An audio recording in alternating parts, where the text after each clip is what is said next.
Hey guys, welcome back to my channel, and today's video is going to be about my straight ex-roommate and just the whole experience I had with him. So I don't really know if I should be talking about this, but I'm going to because it's been weighing on my mind for a little bit, and I think you guys would like to hear this story. So if you want to hear about my nightmare ex-roommate, then keep on watching.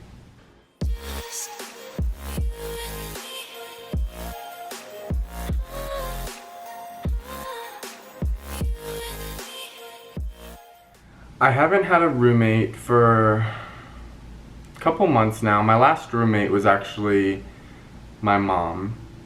So my mom actually decided to move from Maryland to Arizona, and I decided to let her move in with me into my apartment, and we lived together for about a year. But I'm talking actually about the roommate before this, before I moved in with my mother. So it was really hard living with my mom, but it was even harder with the roommate that I had prior to moving in with her. So let's backtrack to 2017. So in 2017, I was in college. I was living in a dorm. I was a sophomore in college, and I was living alone. I didn't have any roommates in my dorm besides, like, I shared a kitchen with a guy and a girl. So that was, I really didn't have any roommates. So I got really lonely after classes and after homework and everything each day. So of course I went online and I started meeting people offline, and I met this young guy who was around my age, and he said he needed a roommate. So we started hanging out, and he was pretty attractive. I met him on a gay dating website, so I figured that he was gay, and I figured that we were the same when it came to that, but I was wrong. So we got to know each other. He would come and pick me up after classes, like a couple days out of the week, and we'd hang out at his apartment, which was only like a couple miles away from campus. And we'd watch like YouTube videos and hang out, you know, go do stuff together, like go shopping, go do stuff like that, go out to eat. And I really started to grow an attraction and a liking towards him. So eventually he showed me the webcamming thing, and we started doing that together, and we did really well together, but it wasn't really like fair, if that makes sense. So I started my own account, and I started doing really well and making money when I was still in school. Stuff happened with school. I realized that I was running out of money, basically, because I didn't take out enough loans, and I was just way in over my head. I didn't know anybody that could help me. My parents don't really know anything about college, and they didn't really have the means to be sending me money or helping me in any way else. It was pretty much just, you know, fend for yourself. So like I was saying, this webcamming thing was kind of presented to me in a way, and I started doing really well with it. So I decided to actually move in with that guy who I met offline. So I left school and I decided to move in with him, and things were going good for the first couple months. And then things just really took a turn. A boy that I was actually going to college with, mind you, the roommate that I moved in with was not in school. He was just doing the webcamming thing 100% of his time. But he knew of a guy, and he used to kind of like talk/date a guy that I went to school with, and I would see him every single day. And that particular guy messaged me on Instagram, I think it was, and I thought he was cute too, and I knew that my roommate was still dealing with his personal sexuality and trying to figure out if he really even liked guys at all, so he wasn't really giving this guy attention. So I asked him if I could go on a date with this guy, man to man, and he showed me in his body language and the way that he communicated that he had no attraction towards him whatsoever. So I decided to go on a date with that particular guy. And after that, we kind of kicked things off really well, and he was super sweet and cute, and he took me to this date out in the desert, and we looked at stars in his truck bed all night. It was so amazing. And I really liked this little guy. Well, not little, he was my age. So he'd be 21 right now, so he was my age. My roommate is a couple years older than me, so he's like 23 or 24 at the time. I'm 19 at the time. The other boy's 19 at the time. This was a couple years ago. But I haven't really talked about it because it ended really harshly. Anyway, after I started bringing that boy over to my apartment that I had moved into with this guy, things started really taking a turn. Like, we weren't going out to eat anymore. He wasn't inviting me out to get coffee with him in the morning or anything like that anymore. And just the overall energy in the apartment started to become really gray and just negative. Like, I hated being in the apartment. It just was like, you open the door and you could just feel the negative energy inside of the apartment. So things really got tough, and we started arguing, me and my roommate, like screaming matches at each other. And so then I decided to get a cat. One of my mutual friends had told me that his friend was getting rid of a cat, so I decided to go visit the cat. I fell in love with it, and I brought it home, and I thought it would kind of mediate the energy in the apartment, and my roommate was totally on board with it. But mind you, my roommate had these 2 brand new couches in the living room that I had never seen him sit on.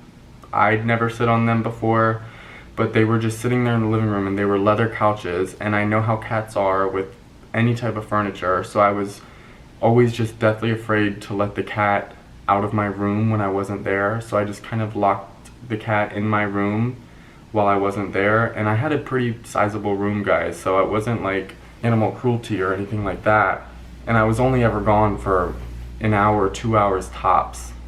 Anyway, so I started leaving the cat in my room, and I would get texts from my roommate like, hey, you need to come get your cat, he's clawing at the floor underneath your door and like scratching it and stuff. So I'd rush home from the gym or rush home from errands or work or whatever I was doing, and just to come home to see the cat had just been like tearing up the carpet and stuff.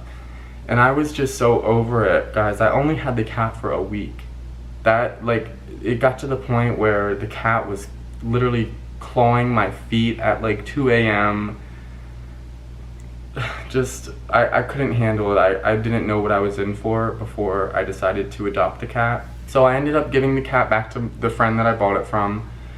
And then I had a opportunity that was presented to me, another huge opportunity.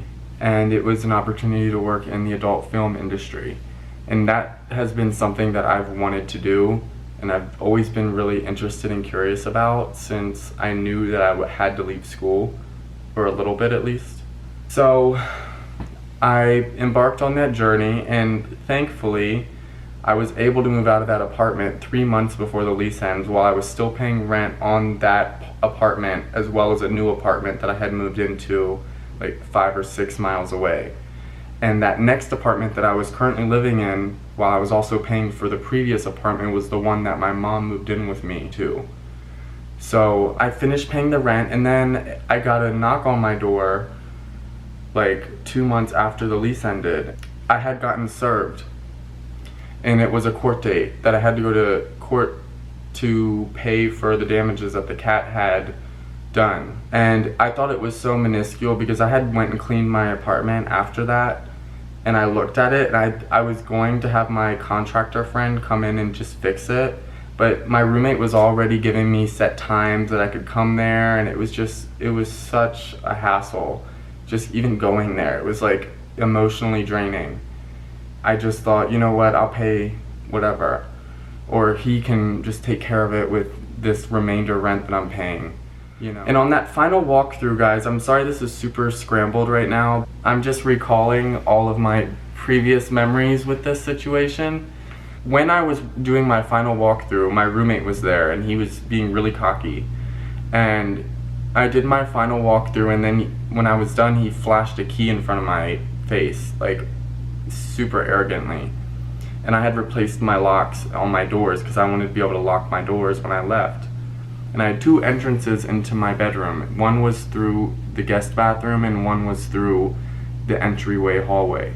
So I had to lock 2 doors every time I left. Anyway, my roommate flashed a key in front of my face and showed me that it unlocked both of my bedroom doors.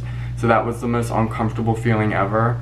And after that, I just left. I never spoke another word to him, and I never batted another eye to that memory. And I just kind of shoved it down into the dark depths of my conscience. So I got served. I ended up going to court. I was sued. I had to pay not too much money, but a considerable amount of money. And after that situation, I saw the roommate because I had to pay him personally after court. I'd go get money out of the ATM. Mind you, I wore a full suit to the hearing, and he was like in tore up jeans and band. It was just so like disappointing. After that, I paid him. I said, you know, I was just really hurt by the way that you treated me, and I really didn't want to see you again, and you really hurt my feelings. I just want you to know that. And he was like, yeah, I'm sorry, and it just wasn't right for us, and you know, just, but it was also closure in the same way. And I think that was the closure I needed with the situation. I still think about him from time to time because he had the straight vibe, and like he had this pickup truck, and he was ambitious and motivated to just grab and get anything he wanted. But you know, there was downfalls with him. And then I moved in with my mom, and that was a whole nother situation in itself. No 21-year-old should be living with their mother. I was actually 20, but no 20-year-old should be living with their mother after living alone for 2 years. But I learned my lesson. You guys know I always say I have to learn lessons the hard way, or else I won't learn them at all. Anyways guys, I hope you enjoyed this video. This really is like a deep video for me because it's a huge mountain that I've had to climb in my life, and just living here in Arizona, and it's one of the biggest struggles I've had presented to me in Arizona since living here. And you know, I think it just shows that you can overcome anything that is presented to you in life, and everything that is presented to you, whether it's difficult or easy, should be taken as a lesson. You can learn something from everything that you encounter, everything and everyone. So I hope you guys enjoyed this video. Please subscribe to my channel if you enjoyed it. Also give this video a like if you found it informative, intriguing, entertaining, whatever. Thank you guys so much for watching, and I will see you in the next one. Bye guys. Oh wait, I wanted to show you guys, I just got a new pet. I haven't had a pet since that cat that I had, and I decided to get a fish. So I got a betta fish, his name's Benny, and I'm gonna go get him and show you guys him. Hold on. This is Benny. Isn't he pretty? He's so pretty. His little cute little fishbowl, I love it. I think it's so cool that he can just live in a fishbowl with just a little bit of like conditioner in it, you know, to make it healthy for him. Isn't he pretty? Look at him. His little home right there. I love it. So yes guys, thank you for watching, and I'll see you in the next one.